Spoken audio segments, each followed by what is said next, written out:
And we're still coming to terms with the fallout from Monday's Supreme Court decision vastly expanding the powers of the president. Trump seizing on the decision, which bolsters and, even worse, legally protects his worst impulses, while his allies tout the authoritarian future that they want to build if Trump wins again.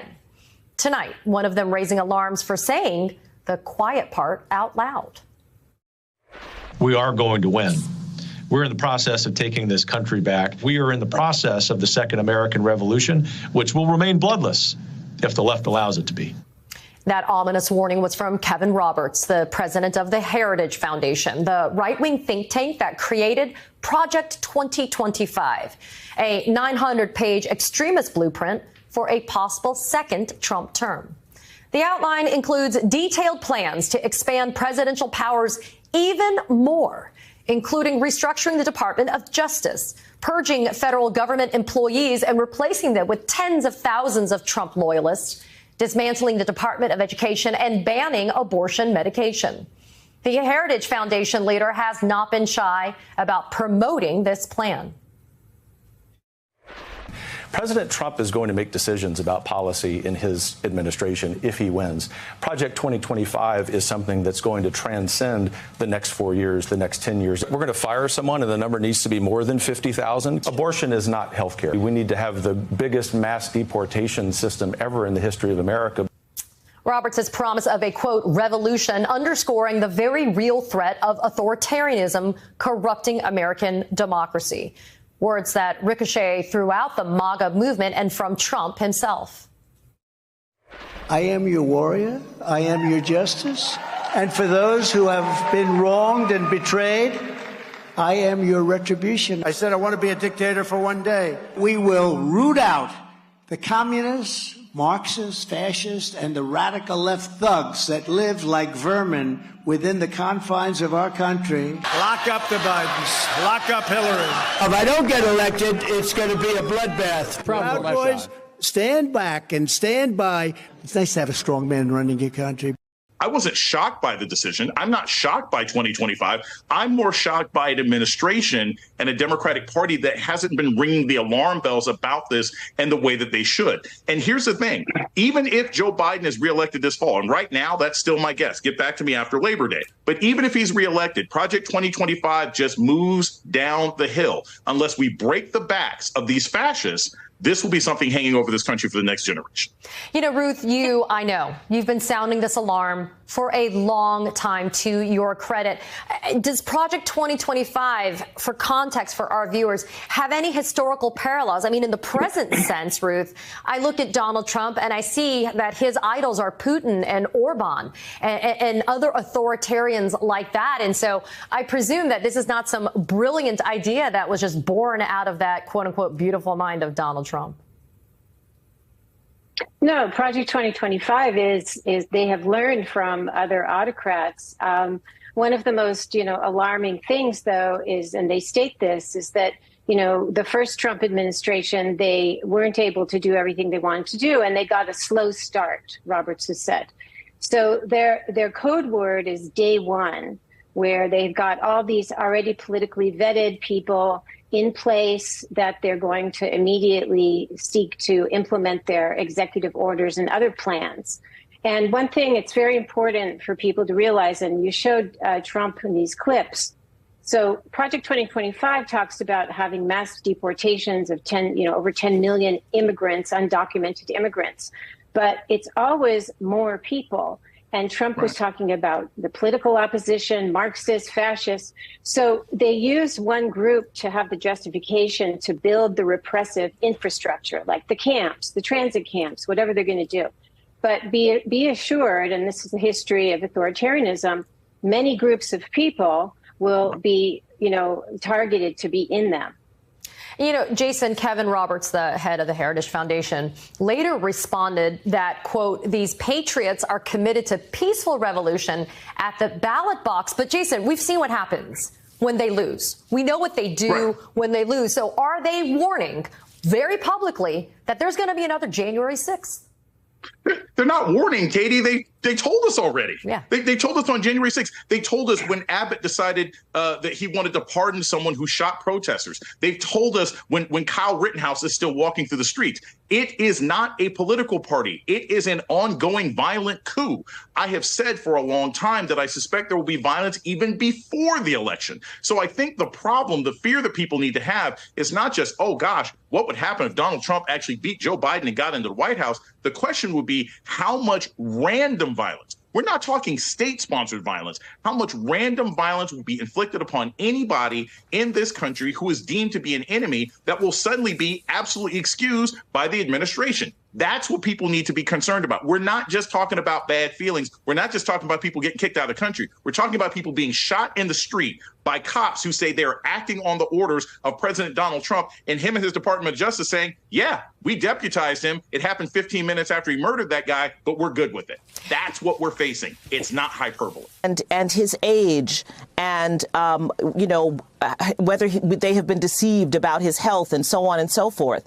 Not the fact that someone who is fully locked in with the Republican conservative right-wing movement is threatening us, not with whether or not the United States Supreme Court has decided that the rule of law no longer exists because the president exists outside of it. He is no longer covered by the rule of law as we all are. So these are powerful threats to our democracy that we should be talking about. And the way we show them that we are unafraid is that we step right to them and we make it clear that it's not going to happen. And that's going to take some strategy and some work, and we have to start talking about that. Yeah, I mean, on the night of the debate, I got all the texts. I reported them dutifully on the special on MSNBC, what people were saying to me. People are still saying a lot of the same things. Those conversations are happening in the back. But let me tell you what keeps me up at night. Not Joe Biden being old and walking real slow and shuffling and being doddering. You know what keeps me up at night?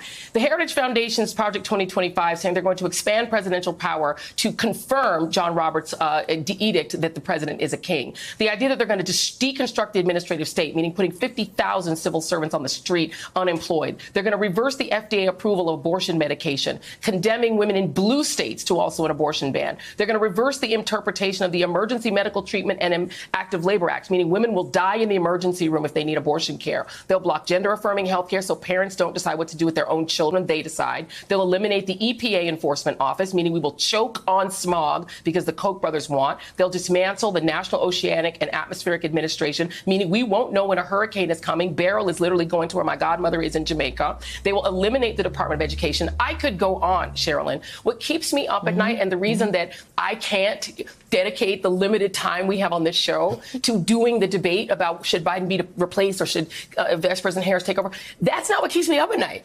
Biden being old is just a fact. This keeps me up at night, Sherilyn. And I wonder, how do we... There was so much going on in last week's debate that there was almost zero room for policy, with Trump deliberately avoiding answering questions with any substance and Biden struggling to articulate his points.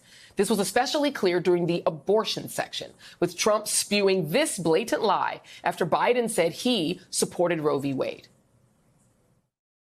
So that means he can take the life of the baby in the 9th month and even after birth, because some states, Democrat run, take it after birth. Again, the former governor of Virginia, put the baby down, then we decide what to do with it. So he's willing to, as we say, rip the baby out of the womb in the 9th month and kill the baby. Okay, that is obviously a ridiculous claim. There are zero abortions where a baby could possibly be killed after they were already born, because at that point, it would be an infanticide, which is illegal. It's illegal in exactly 0 places. In the English language, the word abort literally means to stop a thing in progress. You cannot stop a pregnancy once a baby is born, because that means the woman is no longer pregnant. It's like if somebody jumped into a pool and decided to abort that jump while they're already in the water. So where did this absurd claim come from? As Trump said, it all started when former Democratic Virginia Governor Ralph Northam made this unfortunate comment in 2019. If a mother is in labor, I can tell you exactly what would happen. The infant would be delivered. The infant would be kept comfortable. The infant would be resuscitated if that's what the mother and the family desired. And then a discussion would ensue between the physicians and the mother. That was an entirely unnecessary answer from Northam to a question about late-term abortion. Because once again, this is not late-term abortion. He's talking about the tragic, if rare, cases where parents have to decide if they want to take invasive and painful life-saving measures if an infant is born with a very low or even zero chance of survival. It is literally a parent's worst nightmare. But that garbled answer gave immediate ammunition to Republicans to claim that Democrats were advocating for baby murder. And now, years later, with Roe v. Wade overturned and women's lives under threat, Trump and Republicans are still doing it. Now, look, I could give you a bunch of stats about how rare actual pre-birth late-term abortions are and talk about why women might need them if their lives are in danger or if the fetus has no chance at survival. And Democrats should absolutely be talking about the women who have nearly died since Roe was overturned, and that both maternal and infant mortality are higher in states where abortion is restricted. But the truth is, Americans support abortion, and the Democratic Party should be running on that fact and not making excuses or qualifying their answers. A poll from Axios Ipsos earlier this year found that 80% of Americans, including 2/3 of Republicans, say abortion should not be regulated by the government. While Biden did call out Trump's lie after the second time Trump said it, his answers on abortion were nowhere near the forceful defense needed. While answering a question on Roe v. Wade, Biden gave a lot of qualifiers depending on the trimester and when it was up to the woman, her doctor, and when it was up to the woman, her doctor in the state. It should literally just be up to the woman and whatever medical professional she chooses to consult with, full stop, which is the entire point of reproductive freedom, choice. Trump also claimed that overturning Roe v. Wade meant the states got to vote on abortion.